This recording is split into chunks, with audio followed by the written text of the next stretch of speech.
All right, hey friends, good to see you again. Doug, Diversified Roofing. Today, we're gonna talk about some things that you guys might not know about. You know, you get a roofing contractor out to your house. I need a new roof. The guy comes in and he starts talking Spanish to you. Not really Spanish, we're in America here. But, you know, words you don't understand. We'll just go through some common terms you might hear when your contractor comes out. First up, guys, we're pretty much a certainteed contractor. You know, like I said before in other videos, if you're this shingle or that shingle, we'll put that on for you. But we like certainteed. They've been good to us and have done good to our customers. So this is essentially how certainteed wants you to install the roof and some of the different components that go into a roof that then can give us some additional warranties through manufacturers. And all manufacturers kind of play the same game here. So first up here, let's just start at the bottom. You start at the bottom, you go to the top, right? First off, down here.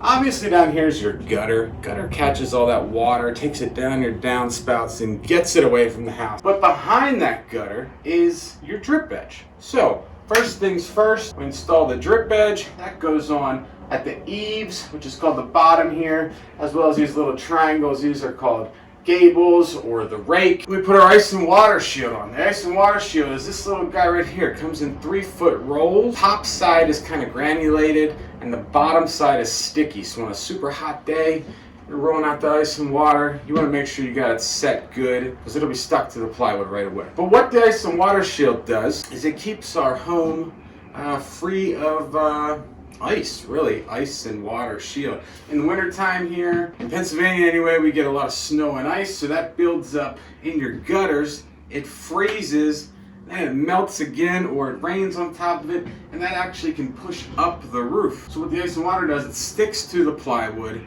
nails go down through it, it seals around all the nails, and helps prevent that ice from entering into your home. Now around here, Pennsylvania, anyway, code is it's got to go 2 foot beyond the interior wall. So let's say most people around here might have a soffit overhang, which is this guy here, of about 1 foot.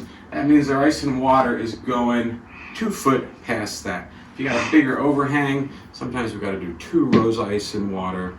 You get the gist. Next up is our underlayment. Now CertainTeed's got a couple different underlayments. Some of you old timers out there might remember felt paper. The black paper goes down. Kind of get away from that. You can still get it, but not recommended really anymore. So CertainTeed offers a roof runner underlayment as well as a diamond deck underlayment, a little thicker, a little heavier, but very friendly for the roofer. Makes us able to walk that roof a lot more, but also for the home, it protects the home. It's basically a second layer of protection from your shingles. Let's say your shingles get blown off, a roofer can't get out there to fix it right away. Most of the time you're going to be okay because you've got that underlayment underneath it. I wouldn't recommend leaving those shingles off forever, but in a pinch, it'll help you out. So that gets laid down. Those come in 3-foot rolls as well, no 4-foot rolls. And then they go up the roof all the way up to the peak. They get overlapped a couple inches all the way up, and so on and so on. So next what we do is we also put ice and water shield in our valleys here. Valleys where these 2 roofs come together, all that water collects right there. So in the wintertime, again, you get a lot of snow and ice kind of build up in there, just a lot of water from rain. So we want protection there. The other thing that we do here, not all roofers do it, some of you guys might do it, I don't know. We then put a row of mill finish aluminum down there. So a 20-inch wide roll of metal goes down there. We creased it in the middle so you got 10 inches on each side. That's just another layer of protection. For example, if you don't put your mill finish or any aluminum in there, what can happen is you guys put your ice and water down, your roofer's roofing, he's climbing up the valley, puts his foot in the valley, puts a hole in the ice and water, and probably just keeps shingling. Well, we kind of protect that by putting our metal down in there. Another layer of protection. You know, we want this thing tough. Next up, on our big board here is shingles. You got the shingles here, the shingles here, shingles everywhere. Your roofer might come to your house and he might say, hey guys, we got 10 square of shingles we gotta put on. Your roof is 10 square.